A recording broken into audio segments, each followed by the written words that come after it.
우리 사도 바울이 굉장히 공들여서 지금 고린도전서 15장 가운데 부활에 대한 이야기를 굉장히 길게 끌고 가고 있다는 사실을 우리 발견하셔야 됩니다. 그래서 우리 15장 첫 번째 시작하면서부터는 예수님이 부활하셨다. 부활하신 이 예수님을 목격한 이들이 너무나 많고 그 중에 내가 속해 있다. 나도 그 부활하신 주님을 만나지 못하였다면 만삭되지 못하여 난 자, 그러니까 덜 떨어진 자라는 거죠. 태어나서 살지 말지 그렇게 위태로운 생명이었던 내가 이렇게 열심히 복음을 증거하는 이유가 무엇이냐? 단 한 가지 이유라는 것이죠. 부활하신 주님 만났기 때문이다. 그렇지 않고는 나는 변화될 수 없었을 거다. 아직도 나는 그 만삭되지 못하여 난 자 같은 덜 떨어진 모습으로 예수 믿는 자들을 핍박하며 돌아다니는 그런 모습을 보였을지 모르겠다. 그렇게 얘기하고 있는 것입니다. 그러니까 사도 바울은 지금 무슨 얘기했습니까? 이제 부활하신 주님의 증거가 바로 나다라는 얘기를 하고 나서 그 다음에 이제 죽은 자들의 부활에 대해서 부정하는 이야기에 대해서 사도 바울이 반론을 펼쳤습니다. 그래서 부활이 없다고 하는데 어찌해서 부활이 없겠냐라고 얘기하면서 부활이 없다고 가정할 때의 그 비극에 대해서 얘기하고 그래서 그리스도인들이 부활이 없다면 가장 불쌍한 자다. 너도 그리스도인이라고 자칭하면서 지금 공동체 가운데 있는데 그 부활이 없다고 한다면 그 경건 생활이 무엇이고 지금 고난받는 삶 가운데 너희가 장차 받을 상급이 도대체 어디에 있겠냐라고 얘기하면서 부활을 부정하는 자들을 오히려 이제 반대로 논중에서 얘기했고 그다음에 그리스도는 부활하셨다. 그리고 부활이 장차 어떻게 이제 펼쳐지게 될 것인지 잠자는 자들의 첫 열매 되신 우리 예수님이 예수님으로 말미암아 장차 이제 일어나게 될 일, 예수님은 승천하셨지만 승천하신 것으로 끝나는 것이 아니라 하나님의 군대를 이끌어 가시는 메시아로 지금도 영향력을 미치시고 계시고 만물을 그 발 아래 복종하게 하시고 결국 마지막에는 그 모든 만물을 복속시켜 아버지 하나님께 복종시키는 그 가운데 들어가게 될 것이다라는 말씀을 하셨습니다.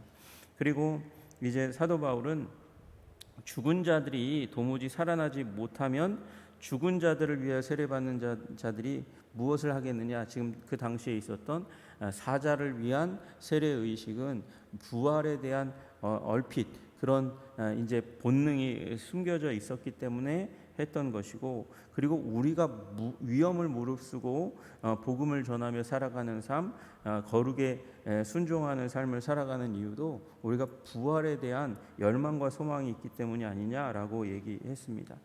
그런데 누군가가 이렇게 묻고 있는 것이죠. 누가 묻기를 죽은 자들이 어떻게 다시 살아나며 어떠한 몸으로 다시 오느냐라고 이제 묻는 내용이에요. 그래서 이제 35절부터 쭉 나오는 이제 그 구절 가운데서 이제 몸에 대한 부분, 몸이 죽은 자들이 어떻게 이제 어떠한 몸으로 오느냐라고 하는 이제 부활의 성격과 그 다음에 어떻게 다시 살아나며 부활의 방법이 어떻게 되는 것이냐라고 묻고 있습니다. 여러분 사도 바울이라고 이걸 알 수 있을까요? 사도 바울이라고 부활하신 부분에 대해서 부활은 오직 누구에서만 발견할 수 있어요? 예수님에게서만 발견할 수 있죠. 그러니까 예수님의 부활에 대해서 묵상하면서 그러면서 부활이 어떻게 일어나고 그리고 그 성격은 어떠한지 하나님이 주시는 계시의 말씀 그 계시의 말씀을 통해서 혹시 바울이 3층천에 올라갔다면 그곳에서 얼핏 보았던 천국의 모습들을 통해서 사도 바울은 하나님이 주시는 말씀에 이제 대요를 이제 형성했을 거라고 생각합니다. 사도 바울은 그래서 누가 묻는 어떠한 누군가 어떻게 다시 살아납니까? 어떠한 몸으로 옵니까? 이제 부활에 대한 방법과 그 성격에 대해서 묻는 장면이 오늘 나오게 됩니다. 여러분 근데 이 의도가 35절의 의도가 불순하다는 걸 사도 바울은 알고 있는 거예요. 그러니까 어리석은 자여라고 얘기하는 것이죠. 지금 35절 묻는 자는 어떠한 마음으로 묻는 거예요? 부활은 없는 거 아니냐? 그러면서 부정하면서 묻고 있기 때문에 사도 바울은 지금 어리석은 자여라고 그렇게 부르짖고 있는 것입니다. 여러분 한때 우리 이제 제가 가끔 이제 설교 가운데서 이제 장례 설교 가운데서 말씀드릴 때가 있어요. 화장하면 안 된다라고 이제 지금도 인터넷에 화장하면 안 되는 이유에 대해서 얘기합니다. 성경은 매장에 대해서 얘기하지 화장에 대해서는 얘기하고 있지 않기 때문에 화장 장례는 성경적인 장례법이 아니다. 그래서 화장하면 부활할 때에 부활한 몸을 얻을 수 없다. 그런 얘기를 하시는 분들이 이제 인터넷 가운데 쓰신 분들이 있어요. 그거 예전에 이제 화장 장례법이 이제 한국에 도입되기 시작할 때쯤에 나왔던 얘기거든요. 여러분, 근데 우리는 지금 우리 매장의 문화도 이스라엘의 매장의 문화와는 완전히 달라요. 이스라엘의 이 매장 문화는 이제 그 뚫려 있는 동굴 같은 데다가 이제 그 고인을 모셔두고 다 이제 살이 썩으면 뼈만 남잖아요. 그 뼈를 이제 이 조상들의 뼈 함께 모아뒀던 조상들의 뼈에 함께 이제 포함시켜 가지고 그래서 함께 보관합니다. 뼈가 섞이는 거예요. 여러분, 그래서 그걸 열조에게로 돌아갔다 이렇게 얘기하는 것입니다. 조상들에게로 돌아갔다. 조상들의 뼈와 함께 묻힌다 그렇게 되는 거죠.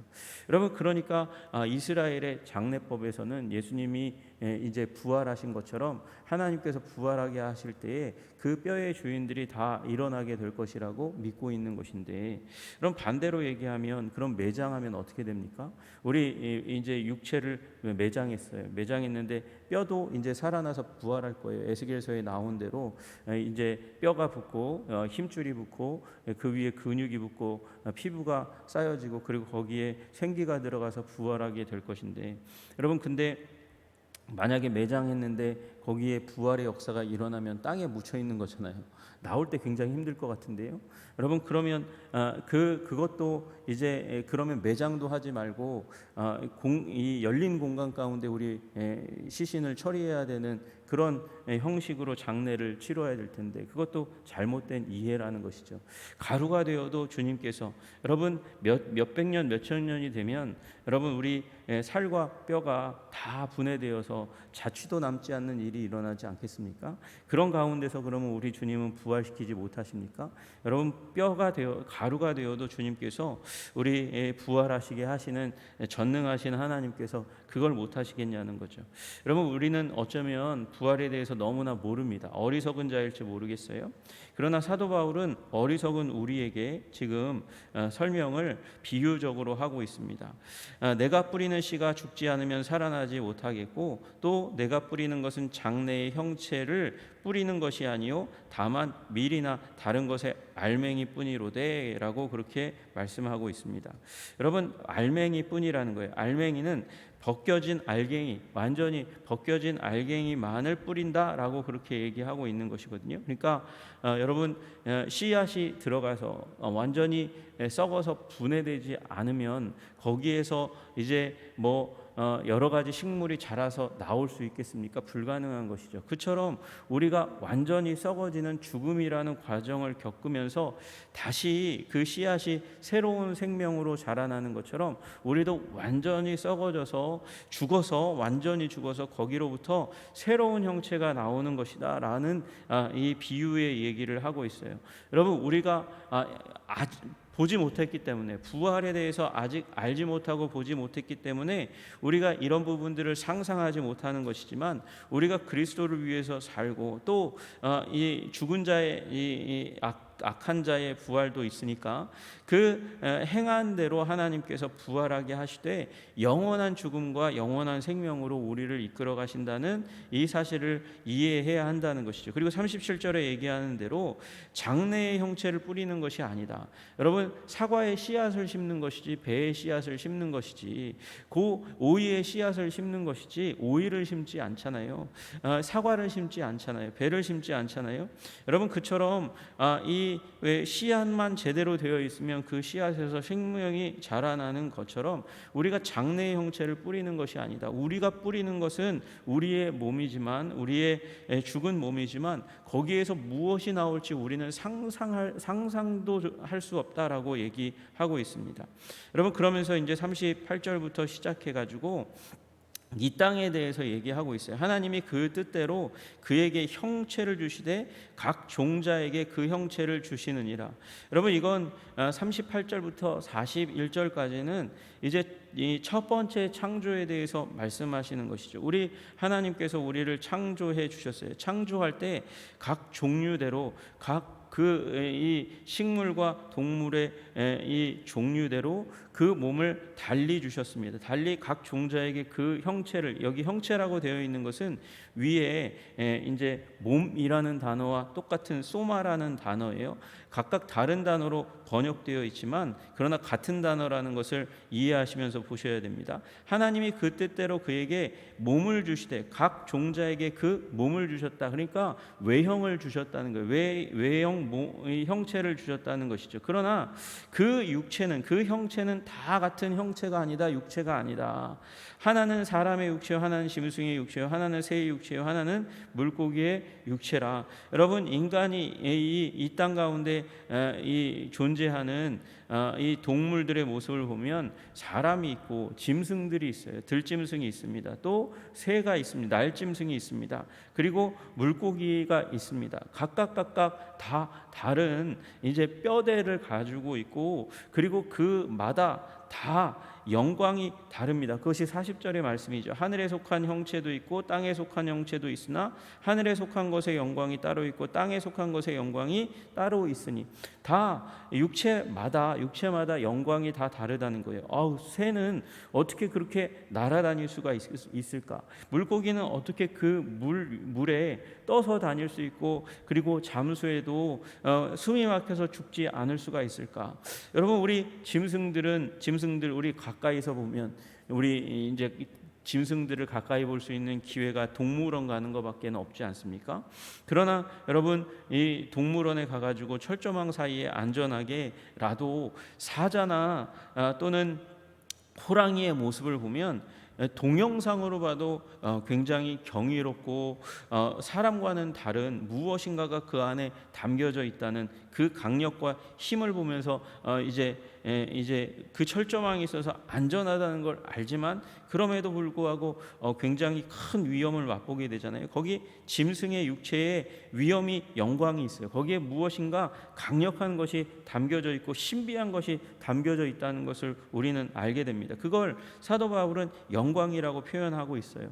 하늘, 들짐승의, 날짐승의, 물고기의, 사람의 각각 영광이 따로 있고, 그리고 41절에 해의 영광이 있고 달의 영광이 있고 별의 영광이 있는데, 별도 다 다르니까 별과 별의 영광도 각각 다 다른 것처럼 우리 사람들도 이제 하나님께서 주시는 바 이제 죽음을 통과하여 부활하게 될 때에 장차 나타나게 될 것을 내가 어떻게 아냐? 그러나 영광스러울 것은 알지 않느냐? 식물을, 그 씨앗을 뿌렸는데 그 씨앗과 다른 완전히 다른 존재가 나오는 것처럼, 여러분, 계란 안에 병아리가 있습니까? 닭이 있습니까?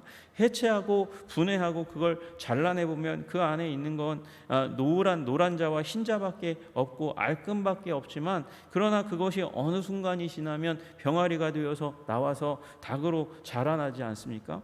그처럼 완전히 다른 변화가 일어나는 것, 그것이 부활이라고 얘기하는 것이죠. 여러분, 그래서 사도 바울은 지금 어떻게 다시 부활하게 되고 어떻게 어떠한 몸으로 옵니까? 사도 바울이 얘기하고 있는 것은 우리가 상상할 수 없는 결과가 부활로 말미암아 우리에게 주어질 것이고, 그것이 예수 그리스도에게서 보여진 것이다, 그렇게 얘기하는 것이죠. 여러분, 그러면서 42절부터 44절까지 우리 이제 사람에게서 일어나는, 자연 법칙에서 일어나는 부활과 비슷한 현상을 얘기하면서 이제 그걸 근거로 해서, 그리고 예수 그리스도의 부활을 근거로 해서 사도 바울은 이제 결론에 이르게 됩니다. 죽은 자의 부활도 그와 같으니 썩을 것으로 심고 썩지 아니할 것으로 다시 살아나며, 우리 예수님의 몸이 부활하신 다음에 그 다음에 썩겠습니까? 죽겠습니까? 죽지 않고 썩지 않을 것이니, 여러분, 우리의 지금의 몸은 썩을 것이지만, 죽어서 썩을 것이지만, 썩을 것으로 심어서 결국은 썩지 아니할 영원한 몸으로 다시 부활하게 될 것이고, 욕된 것으로 심고 영광스러운 것으로 다시 살아나면, 이건 욕된 것은 그 몸 자체가 욕된 것이 아니라 우리가 살아가면서 예수 그리스도를 위해서 살아가는 그 가운데서 이 고난과 환난을 당하면서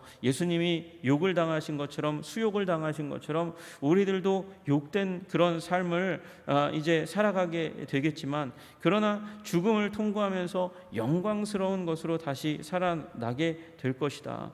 여러분, 욕된 것만큼 더 영광될 줄로 믿으시기를 주님의 이름으로 축복합니다. 그리고 약한 것으로 심지만, 약한 것, 우리의 몸은 지금 약하잖아요. 부서지기 쉽고 무너지기 쉽습니다. 여러분, 그러나 강한 것으로 다시 살아나게 될 것이다, 부활하게 될 것이다 라고 얘기합니다. 육의 몸으로 심고 신령한 몸으로 다시 살아나나니 육의 몸이 있은즉 영의 몸도 있느니라, 그렇게 얘기하면서 우리는 지금 육의 몸, 우리 하나님께서 흙으로 빚으시고 거기에 생기를 불어넣으신 육의 몸으로 살아가지만, 우리 하나님의 디자인을 우리가 다 보지 못하지 않았느냐. 우리는 결국 심겨졌다가, 죽음 가운데 숨겨졌다가 신령한 몸으로 다시 살아나게 될 것이다. 그 얘기하고 있습니다. 그래서 육의 몸이 있은즉 또 영의 몸도 있느니라, 우리 주님께서 영광스럽게 하시고 썩지 아니할 것으로, 강한 것으로 채우실 우리 신령한 몸에 대해서 우리 확신하고 나아가야 된다라고 이야기하고 있습니다.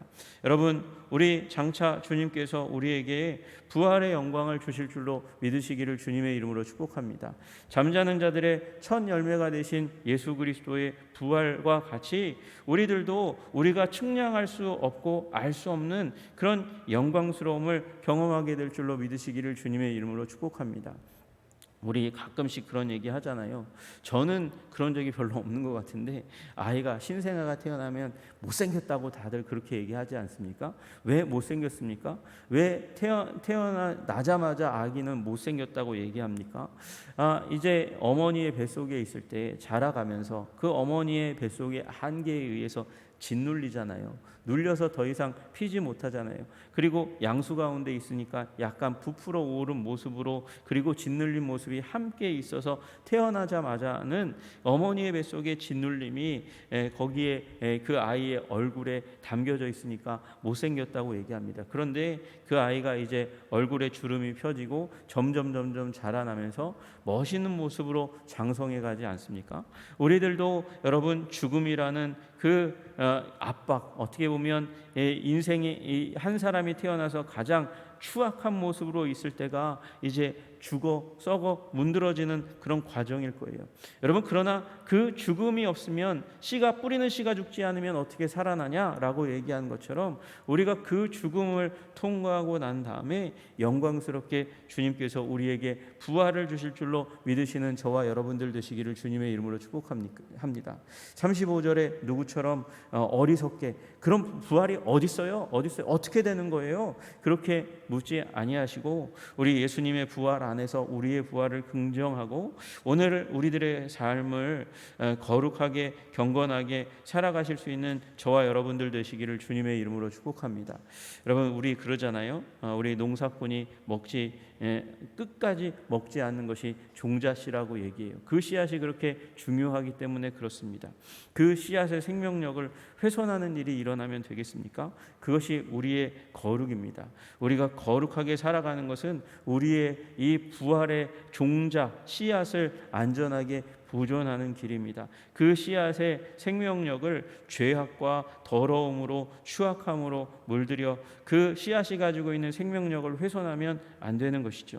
여러분, 그러므로 오늘 부활을 바라보며 거룩의 삶을 지향하실 수 있는 저와 여러분들 되시기를 주님의 이름으로 축복합니다. 기도하겠습니다. 하나님, 우리의 육체는 영광의 부활을 위한 씨앗이 심겨진 하나님, 그런 씨앗입니다. 우리 안에 부활의 씨앗이 있습니다. 그러므로 이 부활의 씨앗을 잘 간직할 수 있는 우리들이 될 수 있도록 주님 도와주시고 인도하여 주시옵소서. 이것이 하나님 거룩을 지향하는 삶이고 하나님의 뜻을 이루어 드리는 삶입니다. 주님, 그러므로 부활을 사모하면서 거룩한 삶을 살아갈 수 있는 우리들이 되게 하여 주시고, 오늘의 고난과 고통과 압박과 환난을 환난을 하나님 부활 소망으로 이겨낼 수 있는 우리들이 다 될 수 있도록 주님 도와주시옵소서. 부활은 아버지 우리가 상상할 이 땅에서는 상상만 할 뿐 하나님 우리가 모두가 다 알 수 없습니다. 뱃속에 있는 아기가 태어난 이후에 성장에 대해서 도저히 상상할 수 없는 것처럼 그렇습니다. 주님, 그러므로 그 부활의 영광이 위대하고 아름다울 것에 대해서 확신하면서 하나님 오늘의 삶을 긍정하며 살아갈 수 있는 부활의 백성, 부활을 소망하는 백성 될 수 있도록 주님 도와주시고 인도하여 주시옵소서. 우리를 거룩한 아버지 믿음과 상상력으로 부활을 꿈꾸며 살아가는 백성 되게 하여 주시고 그날을 바라보면서 오늘을 거룩하게 살아가는 주의 백성 되게 하시기를 간절히 소원하며 예수님 이름 받들어 기도드리옵나이다. 아멘.